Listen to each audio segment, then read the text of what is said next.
What is up, everybody? Welcome to the Epin Nerds Podcast, Episode 5. We're on our Booker T shit now.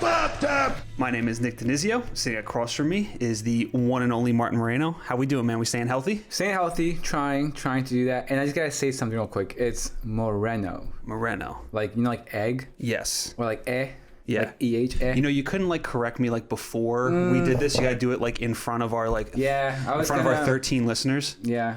It is 13 now. It's 13 went from now. 7 to 13. Yeah, we're growing, slightly growing. But yeah, bro, you know, I gotta put you on blast. So that way, if I am publicly embarrassed you, then the chances of it happening again are less likely, according to science. Bro, I respect you. If you told me in private, I would do it. Exactly. I got you, man. I got you. I'm just here for you, man. I'm here for you. So did you check out the Black Widow trailer? Yes, I did. What did you think? That was cool. That was awesome. I am excited. I think what's interesting is the fact that a movie which I didn't really care for in the beginning, or a movie which I thought was like maybe a little too late, and I didn't really have a care to see, is now a movie that I'm super excited for. I think as the marketing has kind of ramped up and we've gotten like TV spots, trailers, like bunch of shit, I'm slowly now like 100% on board, and I cannot wait to see this movie. Yeah, I'm really excited for it too, and I really do like the practical look it has, even though there's that one set piece, you probably know what I'm talking about, where it's like in like the snow. It seems like this base, and almost like the set from Inception. Oh yeah, exactly. You know, it almost looks just like that. Not just that, but the opening shot is like this massive landscape shot, which, knowing Marvel's probably CG. It's all CG. Yeah. But like it has a more practical like effects look to it, like a lot of explosions and stuff look real and everything, and it reminds me a lot. I get a lot of Winter Soldier, Civil War kind of vibes from it. More Winter Soldier for sure, but I totally agree with that. I think that's interesting because I think leading up to this trailer, that kind of smaller look in terms of like scale and budget, so to speak, was very evident, and this trailer pretty much kind of clarify the fact that, like, yeah, it might have a smaller sort of look, but it still has that grand Marvel scale, and like I got that from this trailer, so I thought that was interesting as well. Yeah, and it was also kind of cool too that where because it's almost like you said, like this is a little late for this character. Like I feel like we should have gotten this a long time ago, but it is cool how they're gonna return to like the Red Room, which they referenced in Age of Ultron. So now we're finally getting to see what that's all about in this one, which I think is pretty awesome. And then that clip too at the end of the trailer when she's walking is essentially her hair and her costume is pretty much a costume from Iron Man 2. Right. So I don't know if maybe it's like a little nod, like, oh, here's from when we first saw her, so let's kind of wrap up the trailer like that. Maybe kind of like a full circle thing. I don't know. But yeah, you mentioned Winter Soldier, Civil War. I think another name that's been thrown around a lot, which I agree with, is Jason Bourne. Yeah. Especially in the that like apartment fight between her and Florence Pugh. Yes. It has like very like Jason Bourne vibes.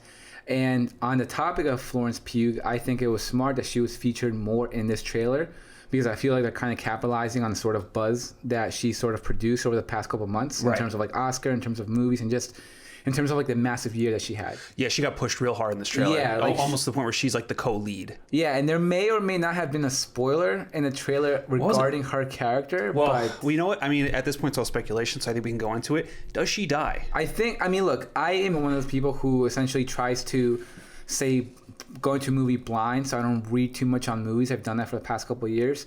But now, obviously, that we're doing this, I kind of have to do it a little bit more. Right.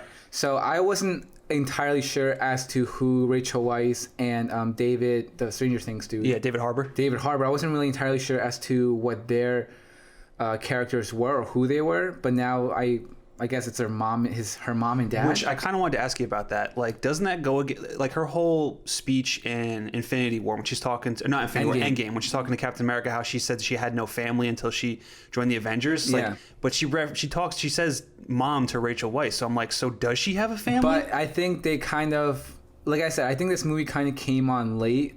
I think Marvel was just like, oh shit, you know what? We probably should do like another like female-led film. Right. So I don't think this is my speculation. I don't think this sort of film was 100% in the cards, like leading up. But that's why I think they kind of started off with that line where she was like, I'm not sure if it was this trailer or the one before, where we took that quote from Endgame where she says like, I had nothing before I joined this. So it's almost like they were saying like, yeah, I know she said that, but she actually did. Because this takes place, I think, between Civil War and Infinity War. I think that's what I've read. I don't know if that's confirmed, if it's true. I thought it was after Winter Soldier when she goes rogue, after she tells the government to kiss her ass. Okay, gotcha. That's what I thought it was. Yeah, I honestly, to be completely honest, I have no idea. Conflicting ideas. Who's right, Nick? I don't know. Are we betting a steak burrito? Do you want to bet a burrito on it? I'm 0 for 2. I really need this. 2. Yeah, do you really need this? I do. All right, I'll do it. All right, cool. All right, so I'm going to say it's after Winter Soldier. Okay, I'm going to say it's after Civil War. Oh, God damn it. God damn it, Nick, you were right! Black Widow does take place after Civil War. I told you. Ah, motherfucker! There is a theory going around about Black Widow, something that happens in it, but I don't know if I want to delve into it because it could be a spoiler. But I don't know, like, if we want to like discuss it, if you really want to, like, you personally, if you want to know about it. I'll do it just so we can have a discussion. Okay. Yeah, I'm down to discuss. All right, so I got one more theory, and I've seen people kicking this around. There is a specific shot in the trailer. You might have seen it. It's where Florence Pugh is kind of on like a gurney. And it's almost like in like this like lab kind of looking area. And if you look closely, she's dressed in that white suit. If you look closely, like from Ultron. Yes, like the Ultron flashback, right? But if you look closely, she has this outline on her face.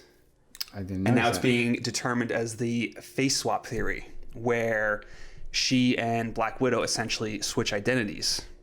So you're saying that the one that died in Endgame was not Black Widow? Nah. Yes. No. I don't buy it. Hard pass. I think if they did it, it would be horrendous because it doesn't make any sense. And I think it'd be like a cop-out. It would be a cop-out. At this point, just get over it. Right. You know, like, I wasn't a big fan of the Black Widow death in Endgame only because it was done so well in Infinity War. Well, I don't mind that she died in Endgame, but it's just how it was done. The fact that they mirrored it as Gamora was just so anticlimactic. Right. And I'm saying, like, a character like her, like, my personal theory, she should have gone out. I think Steve should have been there. Like, I understand that she has, in terms of like a history, her biggest history is with Hawkeye and whichever thing that happened in Budapest, which we still don't really know. Right.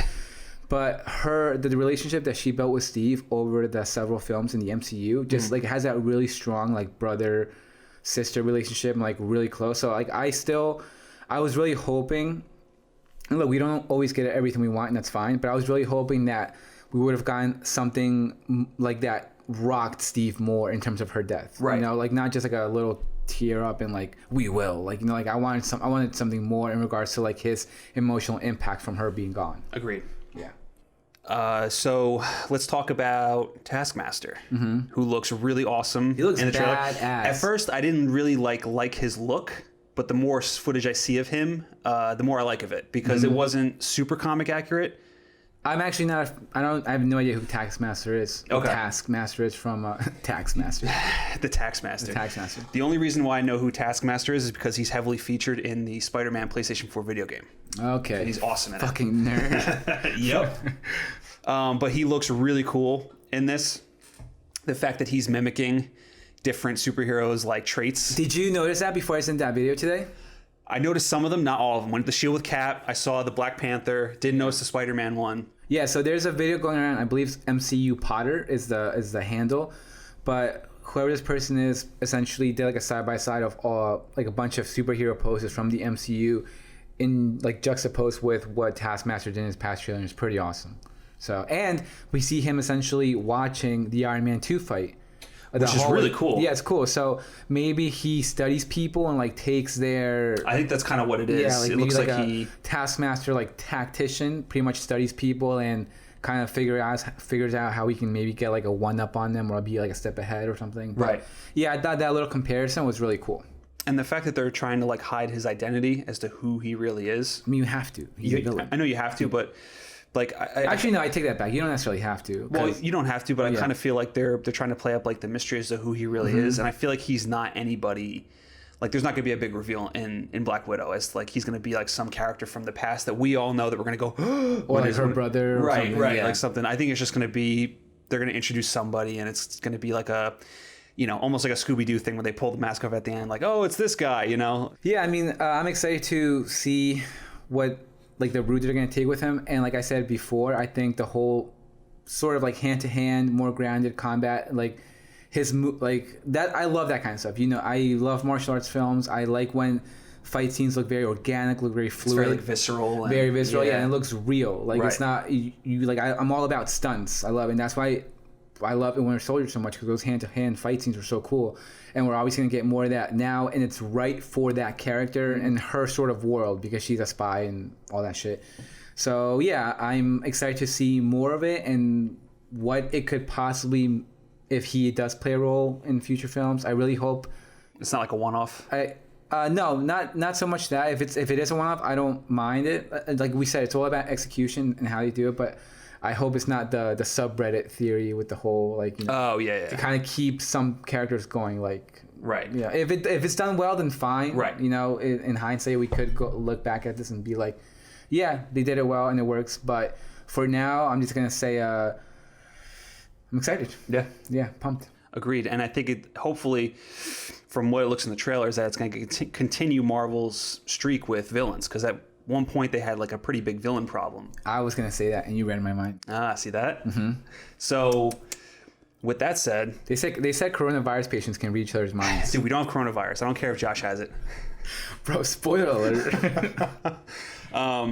But with that said, it looks like Christian Bale has been confirmed to play a villain in Thor: Love and Thunder. I'm really excited to see Christian Bale play like a full-blown villain, which I don't think he's done since like American Psycho. And not just that, but like a fun villain. Right. He's going to have a blast. Like, 100%.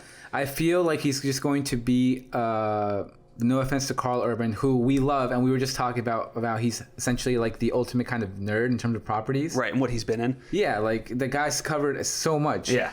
But I feel like he's going to be just a way much better version of Scourge from Thor Ragnarok. Like, just, I feel like his accent, and then whoever he plays, I feel like it's going to be in a sort of Taika aesthetic in regards to what he's done with the Thor world. You know, like Grandmaster, he's naturally blue, but they gave him like that little bit of blue face paint, and then kind of like Scourge too, how they keep everything almost very like humanistic, if that makes any sense. Yeah. So regardless of who he's going to play, I feel like you're going to be able to tell it's Christian Bale. And obviously Christian Bale's a world class, so he'll disappear into the role. Yeah. And I just imagine he's going to have a blast with it. And I'm so excited to see what Taika is going to do with Christian Bale. Because that's, like, come on. That's like a pairing I didn't know I needed until I saw it. Yeah. You know, I was like, oh yeah, absolutely. Just give me more Taika all the time. Everything he does, like, I'm all about whatever he decides to do. So I haven't seen, all that was confirmed is that he is going to play a villain. I haven't seen who people are speculating him to be. I don't think there really is any kind of idea yet, but it is Christian Bale. I know after the Dark Knight franchise, I don't think he wants to get tied down. So unfortunately, I think it's going to be a one-off, which is fine. I mean, if he plays it well, then that's cool. You know, sometimes you don't need to keep coming back for more, you know. But I feel like it is going to be, like, people are like, oh, well, if you have Christian Bale, you can't just let him go. I think he's not going to want to stay within. And that's the thing. It's Christian Bale. Right. So if he doesn't want to be in more than one movie, he's not going to be in more than one movie. If he is going to be in more, he's calling all the shots. Yeah. Like, whatever he wants to do is what they're going to do. And whether he goes past this movie or not is going to be totally up to him. And we kind of speculated that Hela was essentially going to be around for the bigger picture. And I don't think she's going to be. No, I don't think so either. I think she, like, when she got killed at the end of Ragnarok, I'm like, I thought, like, she's not dead. Like, no part of me thought that she was dead. That I was 100% sure she was going to come back, because it's kind of like the situation. It's fucking Cate Blanchett. Right. Like, come on. Or remember in 22 Jump Street, he's like, we have Cate Blanchett. Yeah. Carpe Blanche. I almost said it's Carpe Blanche. Carpe Blanche. And we got a bigger problem. No more money in the budget. What? I thought we had Cate Blanchett. Cate Blanchett? Yeah, I thought we had Cate Blanchett with the budget. I mean carte blanche. That one. Welcome back, dum-dum. Yeah, like, when you have an actress of that caliber in Cate Blanchett, like, you almost tell yourself, like, no, like, there's no way you're going to let her walk away after one movie. But you start realizing it's fucking Carpe Blanche. So whatever she wants to do, if she just wanted to come in and do one movie and have fun and then go back to her, like, traditional roles, fine. Because I loved her as Hela. She was, like I said, it was Hela, Killmonger, Thanos, like, all these recent villains that, I mean, we also had, like, Jude Law and, like, Ghost from Ant-Man. So, like, it's been a little hit or miss, but recently in terms of, like, when you take essentially, like, the past, like, 6 films almost, or batting a little over 50%. In regards to the film. So that situation has gotten a lot better. So when you think of, like, you think of this situation now, I feel like it's definitely going to keep going. And again, it'll probably be a Hela situation or a Cate Blanchett situation where if he is a one and done, fine. And I'm sure, you know, like, I don't I don't think we should really speculate, or we should really say like he has to be in it for more than one, because not just that, but the Thor franchise is starting to like stall out a bit. Like we're already on the 4th film. I think this might be it for Hemsworth too. I think so too. And we also got news of bringing on the Guardians. So it's smart because we got a little snippet of what they did in the last 2 Avengers movies. So now we're going to see that like a little bit more, and that's exciting. Right. So I'm actually glad that you mentioned the Guardians being in it, because got you. Vin Diesel is doing press for Bloodshot right now, and he basically kind of spilled the beans that the Guardians are going to be involved in Thor. Oh, is that how it came about? That's how it came about. I had no idea, because I know Tessa Thompson was the one who revealed the Christian Bale. Do you think they're doing it on purpose? I think they might be. I think it's like, hey, if it's Taika's probably like, oh yo, can you right. But so the other cool thing was Vin Diesel said that for his character, Groot is evolving. Is going to be something called Alpha Groot, which I have no idea. I have no idea what that means, but it'd be interesting to see. The thing that I really like about this, and this is why Thor has now really shot. I mean, with Christian Bale being the villain, it already put it up there as like must see. Now that the Guardians are involved, really have to see it, because Thor with the Guardians is just such a fun combo. Especially him, like it's almost like the ego between Star-Lord and they play off each other so well. The MCU egos are so good. Like when we saw Strange and Tony, and now when we saw like it's just the way they. It's also like a testament to like the way they've established the characters, and you just kind of see them all kind of butt heads. It's fun, but keep going.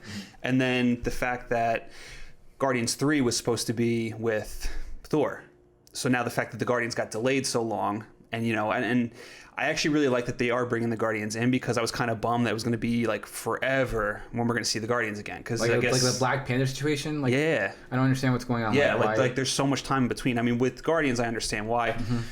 The whole James Gunn situation, him getting fired, doing Suicide Squad, then they're bringing him back. So now it's whenever Guardians will probably come out in like another like 3 or 4 years. Do you think Suicide Squad could possibly be released earlier? Because it's scheduled to be released next August, which is a long fucking time. It is a long time. I don't know if they'll bump it up though, because I think they like that August time slot. They're that first week in August. Like June, maybe like a. No, they won't do June, because June is when the Batman comes out. Oh my god. That's what I mean. I mean they're kind of bookending the summer with DC movies with Batman and Suicide Squad. So I just want to see this movie. I know. I really want to see this movie. I want it now. Well, 2021 is going to be massive, because that's when Thor comes out as well. This is when this movie, this movie's dropping. Love and Thunder. Also, Jane Foster's back, which like this like we said, I am one of the few who actually don't mind Dark World that much. I actually do enjoy it, and I think after like post Endgame, it's gotten like a little bit of a resurgence in regards to what happens in that movie with his mom and everything, and kind of gives like a new light on it. Yeah, they definitely strengthened it a little bit. Yeah, but what I think is interesting about the Guardians is the fact that we've essentially now are going to have 3 directors kind of put their take on it. We've had James Gunn do it. We had the Russo brothers with what they did in the Avengers movies, and now we're gonna have like Taika kind of put his spin on it. Right. So it's exciting, because we're gonna see. Not only have we essentially seen, like you talked about the Alpha Groot, we've seen a different version of Groot every single time. We had like the regular, I guess the OG Groot. The OG Groot, OG Groot. Then we had the baby Groot, where we had teenage Groot, we had Alpha Groot, and then in Green Knight we got the angry Uncle Groot. So it's just Groot like all over the place. So I'm excited to see what Taika is going to do with these, with the Guardians, because I feel like. I think the way directors handle some of the characters have kind of shown in regards to the way they, like I think the Russo brothers handled Spider-Man way better than John Watts did. I agree. But on the other side, I don't like the way they handle Hulk. So I love how Taika handled Hulk. That's a whole nother discussion. Yeah, I love how Joss Whedon handled Hulk, but I don't like how they handle Hulk. So nope.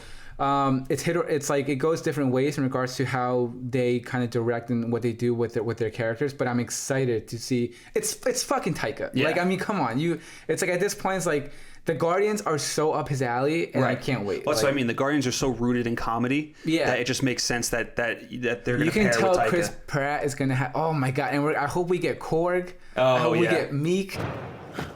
Hey man. I'm Korg, this is me. We're going to jump on that spaceship and get out of here. Want to come? I'm so excited. I'm pumped. It's going to be awesome. And like, I mean, it's still super early on, but like you said, We imagine it's probably wrapping up now in terms of Chris Hemsworth's involvement. Could possibly Natalie Portman take over? When we were editing the video the other day, I literally got lost in Ragnarok clips like nonstop. Oh, it's so good. Especially when I was like trying to find all the Valkyrie clips. Yeah. Like she's just so much fun, and I like Taika's version of Valkyrie more than like the Russo's version of Valkyrie more. So like it's going to be interesting to see, because I feel like this movie's going to be like, it's going to play a pretty big role in terms of like how characters are going to essentially go off from there. Oh yeah. Because from there, the Guardians are going to go back to James Gunn. So like what route they take. Will they be reunited with Gamora, all that shit?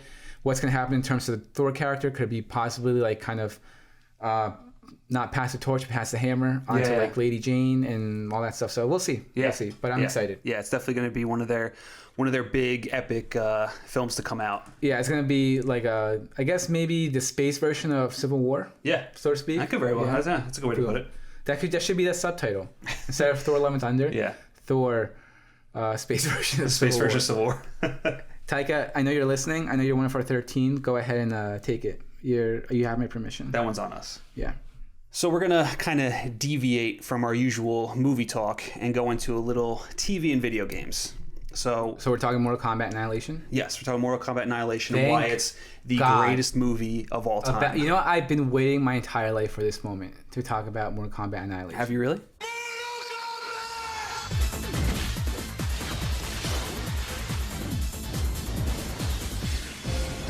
No, I don't want to talk about Annihilation. All right, what we are going to talk about, though, is we're going to talk about The Last of Us. For those of you that don't know, The Last of Us just got picked up by HBO to By the way, I'm just going to cut you off real quick. I know you sent me stuff to look it over. Because, and you didn't look at like we said, we try to be professional and have some show notes. But I talk a lot. Mm-hmm. So I'm going to take a little backseat. Go ahead, my guy. Like, shine. Because I know this is your stuff, because you're a fucking nerd. Yeah, it's true. So go ahead, fill me in. Well, let me know what's going on. Inform me, Blazer. I will let you know what's going on. All right. So, The Last of Us just got picked up by HBO, and it is being adapted by Craig Mazin, who is the head writer on Chernobyl, which is a show. He's the dude that was at the end of Inside the Episodes, right? That was him? Well, after yes. Okay. Yeah, that was him. Okay. He also did the Watchmen podcast with Damon Lindelof. He was the one that was interviewing Lindelof. Oh my God! So he got some Lindelof, I guess, like energy. Juice, yeah. Yeah, he got recharged. So he's doing Last of Us. For a lot of people, at least talking to you and some of our friends, a lot of them really don't know about Last of Us. Last of Us is a video game created by Naughty Dog Studios. You play as a character named Joel, who is a smuggler, and he's tasked by a rebel militia group known as the Fireflies to escort a young teenage girl named Ellie across a post-apocalyptic United States. Okay. Currently, majority of the population has been infected by some mutated strain of fungus, called COVID-19. Which is COVID-19. Gotcha. I mean, it's basically they're zombies, but like way more aggressive, and they're also activated. They're zombies? They're like, it's basically zombies. Really? Yeah. So it's kind of like. But think less Walking Dead, more A Quiet Place, since these zombies are kind of triggered by sound, which is really cool. It's an awesome game. So you have to be quiet the whole time. Yes. Shut the fuck up! So just for a little bit of context, I think that there are a good amount of people that don't really associate video games with deep storytelling. I think a lot of them assume it's like it just falls. A lot of like button mashing, and if at least in my case, it's like me yelling at 10-year-olds on COD after kicking my ass a little bit. Mm-hmm. I've never heard you do that. No, you never heard me do that? I don't think so. No, you don't get scared. I fear for my life. Like if one of our 13 listeners is viewing, watching, or listening, if that day comes when you don't hear from me for a while, check the last time Nick played COD, and then you'll know. Then you'll know, but. So in terms of and like I was saying, like a lot of people don't look at it as deep storytelling, but as someone who still plays video games, I think that video games are kind of the next step in really immersive storytelling. So in terms of when it comes to film and video games, the main difference is in film, you connect with your characters through observing them, whereas in a video game, that connection comes through playing as them. So think of Infinity War, right? By being inside them. Yes. Gotcha. So now imagine playing like Infinity War, right? Imagine if it was a video game and you're playing as Tony Stark. Now imagine experiencing what Tony Stark experiences in that movie, but you're controlling him as it happens. Okay. That's kind of the way that I look at it. Now Naughty Dog is kind of at the forefront of this storytelling. And they've done it with 2 franchises. They've done it with Last of Us and they've done it with Uncharted. So it's kind of like a mixture of very cinematic storytelling and gameplay. And that's essentially like their hook. It's the closest I think I've ever gotten to playing a movie, pretty much, if that makes any sense. No, I agree, because I don't play that many video games, but I played all the Arkham games, and I love them. Arkham City is kind of like that Which one. blew my fucking That's what mind. I mean. So that's kind of what Naughty That Dog Clayface does. reveal, Yes. I still remember, I got up, I did a lap around my room and just like screaming. Right. Yeah. So that kind of experience is like what Naughty Dog does with these video games. Yeah, It's but just that. I agree that there's immersive storytelling in there. Yeah, Because yeah. like I said, for those 4 games, even Arkham Origins, which was like the weakest one, I still like there were moments like in when you're playing and then it cuts away to like the cutscene, and you're just like watching it. Right. And those are fun, and then you're like, okay, cool, now I can pick it up from here. Yeah, exactly. So that's and yeah. So I think that they are the best at that immersive storytelling in terms of what the content that they put out.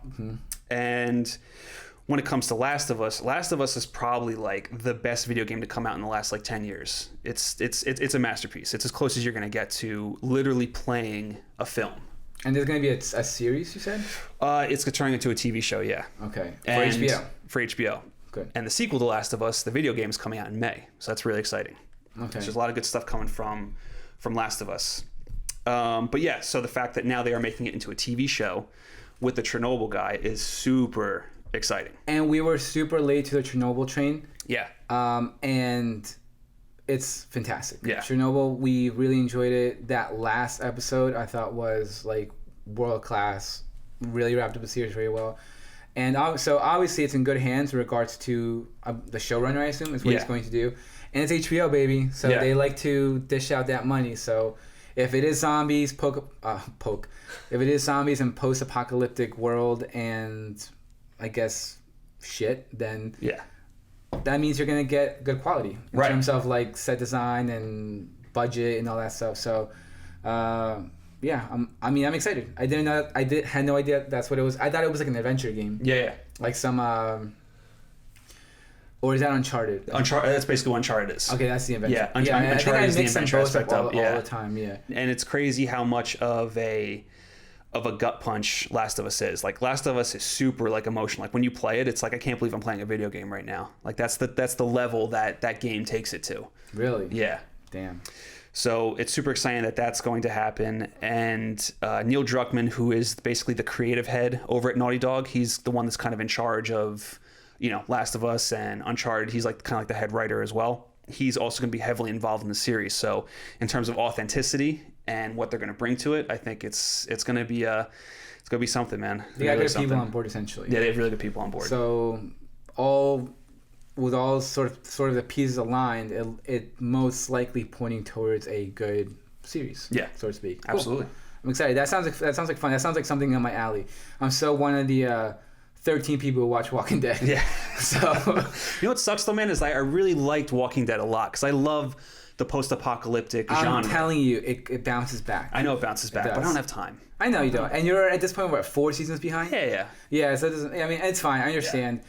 But yeah, the last season was okay, but the season, like the 2 before that, were great. It kind of got back to form.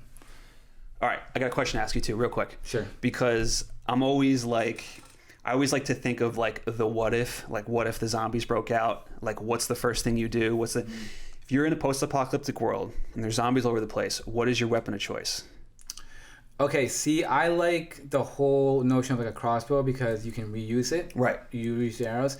But I think there's something kind of badass of like a handheld weapon. Yeah. Maybe like an axe for like a sword. Or like, I think there's just something kind of like badass about that, and like kind of like man cave and like fuck yeah. But I would say like either, dude, I'll go like Ninja Turtles. I'll go like dual katanas. Oh, that's not a bad one. Yeah, I'll do that. Like dual katanas, like master that shit. Figure out how I can do like look up YouTube videos if the internet still works. Right. By that point. Yeah. Whatever YouTube video I find, I'll quickly download it and just study it. Just study the shit out of it, and then just like go out there katanaing. See, but here's the thing though, man. If you're facing a horde, that might not be too. Bro, all you gotta do is stick your arms down, just go in circles. Just spin in circles. It'll be fine. You'll get dizzy, but by the time you get dizzy, you'll just kind of like. Hopefully it'll be clear enough to kind of just like waddle your way out of there. Right. Yeah. That'd be fun. That's what I'll do. Can you imagine if we're like in a post-apocalyptic situation and you're like, where the fuck is Martin? Like, he went out for water. You go out because it's been a while. You see him in the middle of the street. Just twirling around. Spinning in circles with fucking katanas. Like, dude, what are you doing? You'll come in with like the machine gun, like arrest me. That's basically me. See, like me, like my answer is just boring. Just give me a standard machine gun that I can just reload constantly. But if I had a backup weapon, it'd probably be batarangs. Oh, battering would be dope. Yeah, battering would be pretty dope, and I just have like a lot of them. Just actually, let's take this like another level. Okay. Aside from Superman, let's do like a kind of like a sort of more grounded, like Spider-Man's webs, or like like what kind of superhero kind of thing with like maybe like Hawkeye's archery skills, or like Captain America's fighting skills with like a shield. Like you're fighting a horde, but you got the shield, and you can like kind of push them off and then like fuck them up. Damn. And then, You know what? You said it though, and we were just watching Lord of the Rings. I'd probably take bow and arrow. If I was super cool with that, because man, you could just knock down so many of them, and it's quiet. It's quiet too, and then I feel like you can almost, if you're good enough, you can kind of like align yourself where you can take out like 3 at a time. Ooh, yeah. That's the one thing I never got about Walking Dead. I don't understand like this is me being super technical, but if their brain is if they're rotting, the arrow should go through them. 100%. It shouldn't get stuck in their heads, So like I would imagine that if you're good enough and you got like a pretty good bow and arrow game, then you can like almost kind of like line yourself up and just take out like 4 at a time. And you can also go Rambo and attach some dynamite to the end of it and just blow that shit up. Or get that big ass Rambo knife. Yeah, that'd be fucking awesome. That would be awesome. Yeah, but I always love that post-apocalyptic talk. I'm always curious about that kind of stuff. Chris talks about that a lot. Does he really? Yeah, he's always like, he loves the what if situations as well, and he's always like talking about like post-apocalyptic situations. I'm like, bro. Right. But yeah, that'd be that whole kind of, to get back to it, that whole concept of what Last of Us is about. Yeah, it's cool. I didn't know that. Yeah, it's very cool. And without going into spoilers as to what the reason why Joel is escorting Ellie to where he has to escort him to, there's a whole thing about that, and I'm really excited to see how that plays out in TV form, because there are a lot of characters that you encounter in The Last of Us, but because it's a video game, and even though it's like, I think it's like 20 hours or something like that, but really, yeah, it's a long game. It's beefy. Yeah, it is beefy. And I think the characters that you encounter, a lot of them they're already built out so well in that game that I can only imagine the TV show is just going to expand upon it, which is also exciting. Like, that's how well the game is. Like, the game is just so well written that like every character that comes in has an impact. Mm-hmm. And I think in a TV show now you could just keep expanding upon that idea. Well, now that I've kind of spent the last couple of minutes explaining to you what The Last of Us is, do you have a good idea of what it is about? Yeah. Yeah? 100%. You kind of got my explanation? I think I got it. Okay, so now that you kind of have an idea what it's about, mm-hmm. who would your fan casting be for these two? Ooh, fan casting. Mm-hmm. So in a perfect world, Joel would be Hugh Jackman. Hugh Jackman? Yeah, Hugh Jackman. Okay. Essentially, what kind of Hugh Jackman? What role? Logan Hugh Jackman. Logan Hugh Jackman. Yeah, because essentially what Logan was is a weird version of The Last of Us. It's very similar. Okay. In that aspect. In terms of who would play Ellie, I really like, even though I haven't seen the movie, but she looks just like her, is the actress from Booksmart. Not Jonah Hill's sister, the other one. Oh, and she's amazing in it. Well, this seems excessive. Shotgun. Just kidding. I don't have one. Okay, I'm trying to get an idea of what these characters are like. Yeah, I mean, and then there's also, I've also seen people speculate too, which makes complete sense. Like, I think Hugh Jackman is like, I don't know if you'd be able to get him, because, I mean, even though it's HBO and a lot of A-listers come over, I just don't know if he would be down for it. But the other casting I saw that people are all for is Jamie Lannister as Joel. And Nicholas Costa-Waldo? Yeah. And is that his name? Waldo? Something like that. Yeah. Which is also great casting. If he was Joel, I'd be through the roof on that. And he's like an alum. That's what I mean. He's an alum. So that's why I think that would kind of make sense in terms of casting him, because he's already been on Game of Thrones. Mm-hmm. I think having him in that main character spot would attract a lot of the Game of Thrones fans to come watch it. So that makes sense. Is Daphne Keane kind of like Ellie? Not really. because I'm thinking like since you're talking about since Logan is so similar to Last of Us, like, Yeah. I can almost like imagine there's like a fan made trailer out there of like Logan. Oh, there already is. Oh, there is. It's already done. Yeah. Fucking nerds. Yeah, absolutely. Really It's already done. Yeah. Yeah, but that would definitely be some of my personal casting choices. But I know whoever they're going to get is going to be great because even like just looking at Chernobyl, like the people that they put in place, like, Oh yeah. and the fact that like they just cast the right people for the roles. Sometimes you don't need to go for like that big name. It's just who's going to play these characters. Right, like what's his name, Jared Hess, I think. Dude, he was so good in it. Yeah, and he's so been around good. forever. And Yeah. I mean, so many stuff he was in Mad Men, like another like long running series, which I thought he was fine in. Yeah. But like what they did with him on that show, and then his dynamic between him and Stellan Skarsgård. so good. Like quite honestly, probably my favorite duo that I've seen like in like a long time. Like on just TV. On TV, yeah. Bro, what about Elliot and Mr. Robot? Well, that's yeah. That's what I'm here for, bro. That's what you're here for. I pull you back from And at the end I of should have known that. at the end of Mask of the Phantasm when he's like, you almost fall into the abyss, and I thank God every day that you don't fall into the abyss. Yeah. A little Alfred, one of the greatest lines in Batman lore. I'm your Alfred, bro. I'm just pulling you back from the abyss. Pulling you back from the abyss. I got you. You almost made a mistake, but I got you.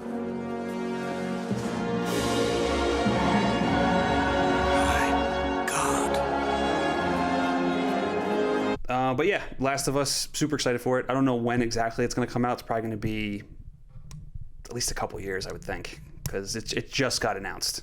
So there's still no casting. No casting, no start date yet. I don't even think there's a script written, or there might be yet. I don't know. Well, in regards to the script, it's in good hands because, like we were saying with Chernobyl, like the writer did a great job. Right, and the fact that he's teaming with the head writer of The Last of Us. Ideally for you, how many episodes would you want it to be? 10. 10? Yeah, we'll go 10. You can never go wrong. I always feel like 10 is like the magic number. 10 is like the solid Especially if it's number. like a big property or like a big brand. I feel like 10 1-hour episodes. Yes. Boom. And this also isn't really, I'm not spoiling it too much, but the entirety of The Last of Us goes through, I think, about a year. So you go through seasons.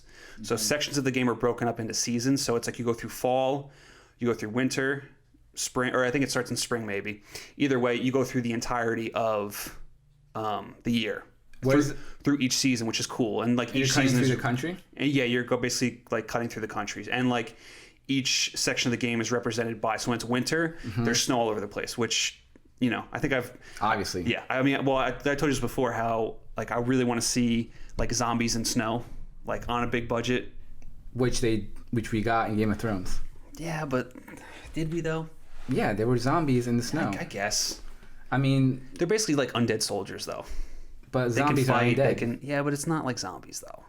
Bro, they were dead. Yeah, but it's not like traditional zombies. I mean, in terms of like a virus, no. But they were still brought back to life somehow, and they were like rotted and fucked up.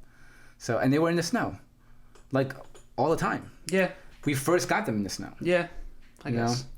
I mean, I guess in terms of like there were zombies in the snow.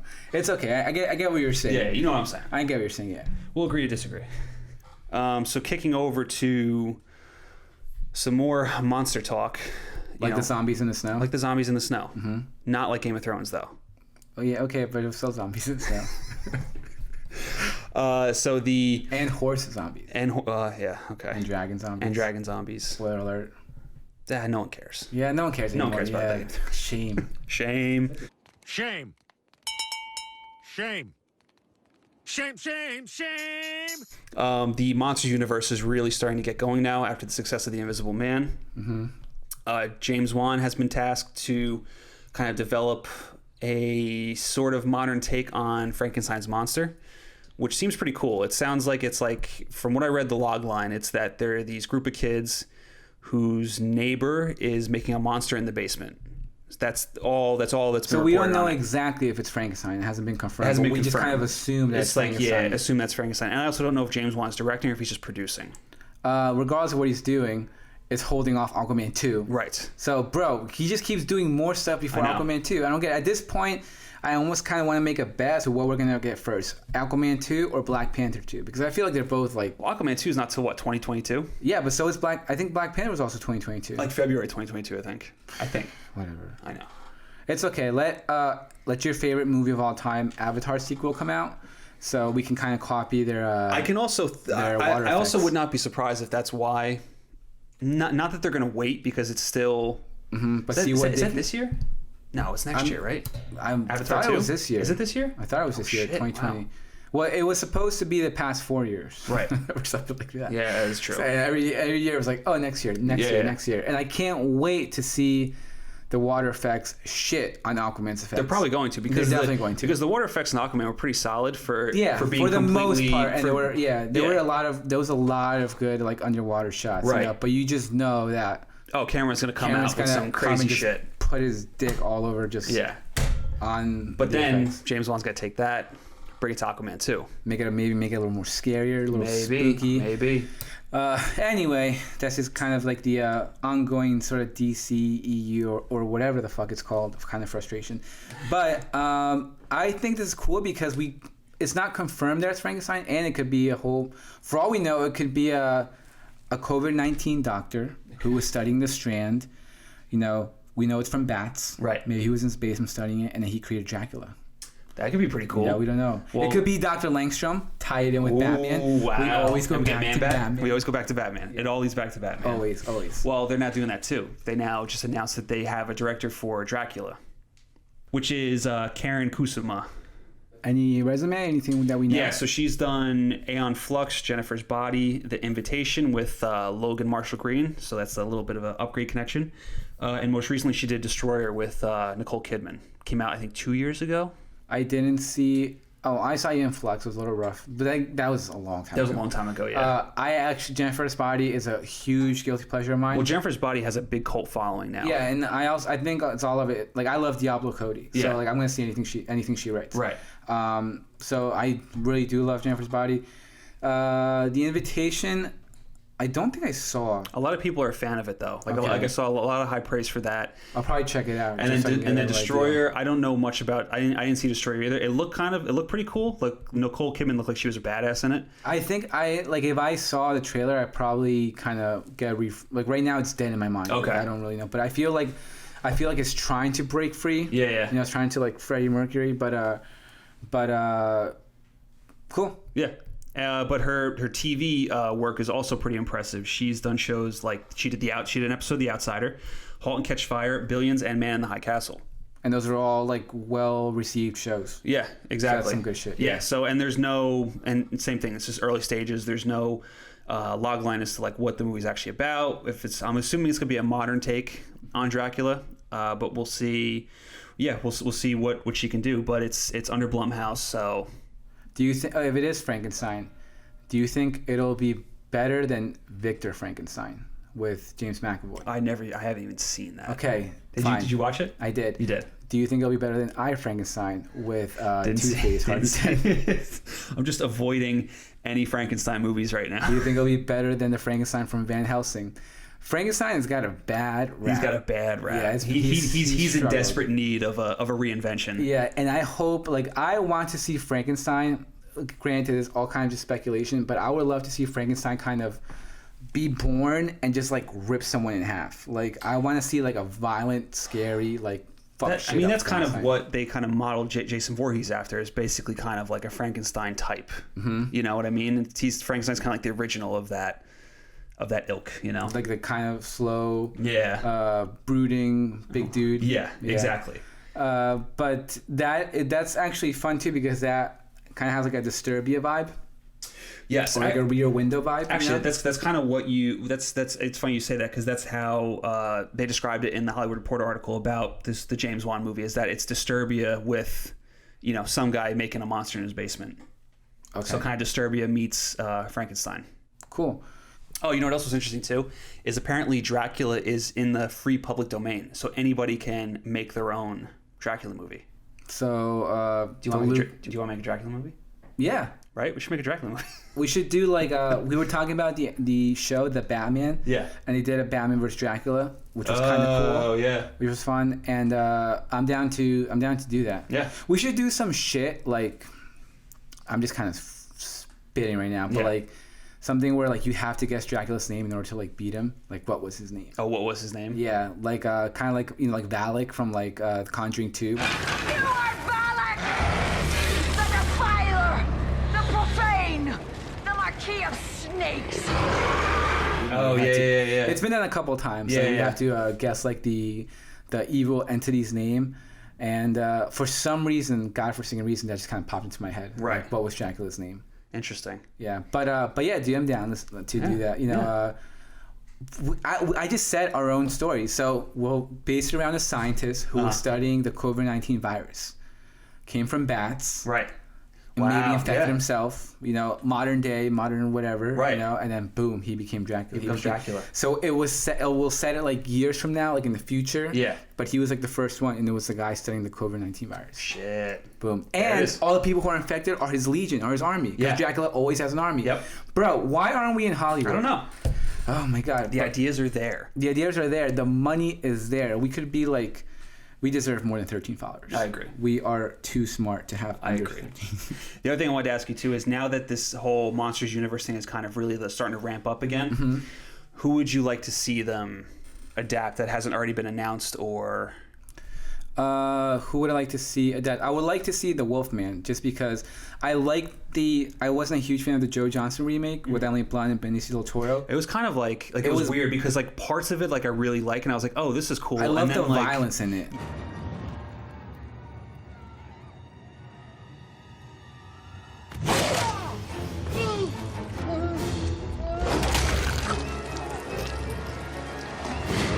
I love how gore it was. I love the violence. How essentially you're a fucking wolfman. Yes. Like you're rabid. Right. But I think in terms of like kind of like the timepiece setting, sometimes got a little boring. Tonally, it was a little strange, and there was like some really bad CG. Yeah. Especially towards the end when he's like fighting his dad. Oh yeah. Do you remember that? Yeah. But what I did appreciate is how they kind of went with like a more traditional classic Wolfman look. It wasn't like kind of like American Werewolf in London where he had like the snout. Right. It was more kind of like the face, just hairy. Yeah. Yeah, but I would love to see kind of like a modern take on it, but almost paying homage and respect to that sort of like aesthetic of like kind of like a throwback look, not like Van Helsing, right? Where we got that like awfully CGI. Yeah, and it looks more like a wolf just standing on its hind legs. Like I actually do appreciate like the werewolves in Underworld, like the Lycans. Yeah, I actually kind of like how they look, and they do, and I think they did regardless of. Despite the fact that they're a little bit of the older films, I think they did a good job mixing with like the practicality and the special effects. Yeah. Because my thing with when it comes to sort of practicality when you're creating monsters is you're kind of limiting the movement.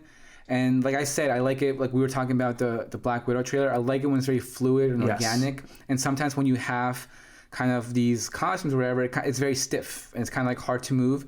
And I think sometimes nowadays with the CG, you can kind of have more fun with it in regards to like the physiology of creatures and how they move. So I would like if they can find like a nice balance between like practical and like CG and paying homage to what kind of came before, but with like a contemporary twist, kind of like they did with Invisible Man. Yeah. Then I would love to see something like that. Yeah. Wolfman's definitely one I think they should tackle. I'd also really like to see Creature from the Black Lagoon. Fuck yes! Yeah. Bro, give me creatures. Give me monsters. Yeah. Hell yeah. You know what? Fuck it. Take back my answer. We already got Wolfman. We got Wolfman with Benicio, like whatever. We haven't seen that. Actually, no, we got a little bit with Swamp Thing. With Swamp Thing, but also picture this: Creature from the Black Lagoon, directed by Guillermo del Toro. Fuck, bro. Yeah. Yes, let's do it. Which I'm pretty sure that's one of how he released like that list of scripts that he's written. God. I'm pretty sure essentially like a hardcore Shape of Water. That's essentially what it is. Yeah. And I'm pretty sure he has a script written for Creature of the Black Lagoon. Guillermo, get on it. Yeah. He would destroy. He would crush it. He would. Oh my God, I need it. Yeah, I know. Right? I need it to go back to another SpongeBob. I need it.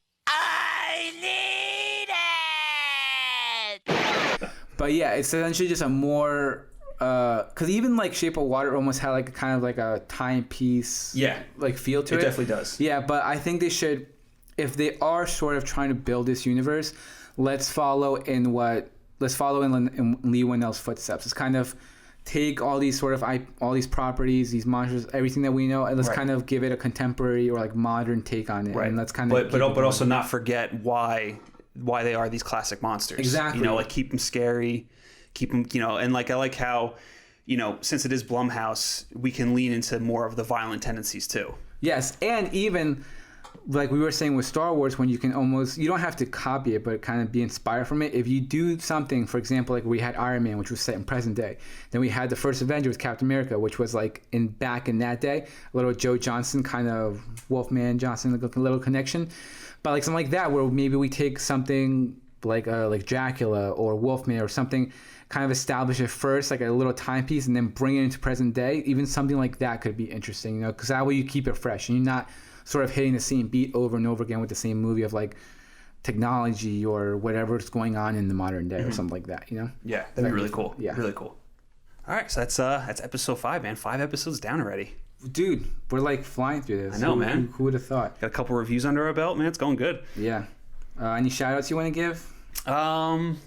Any shout outs? Do I have any shout outs I want to give? I actually don't have any this week. At least none that are coming to the top of my head. Do you have any you want? Yeah, I'll give a shout out to my coworkers. They don't like when I call them coworkers, but they're family. Yeah. People I work with, Isa, Mark, Vani. I gave a shout out to Chris the other day, and he got everyone was like, "You always giving shout outs?" But they keep the stream live. They subscribe, they follow, they listen, they share, they like. So I love you guys, and thanks for all the support. Absolutely. Always need that support. Mm-hmm. As always, follow us on Twitter at FN_nerds. Thank you guys for watching. Subscribe. It makes us feel fuzzy inside. Give us a like. Just a little fingertip, stick it in, just a little tickle. Not that much, just a little tickle. Just a little bit. Mm-hmm. And that'll be all. Thank you guys for listening, and we'll see you next time.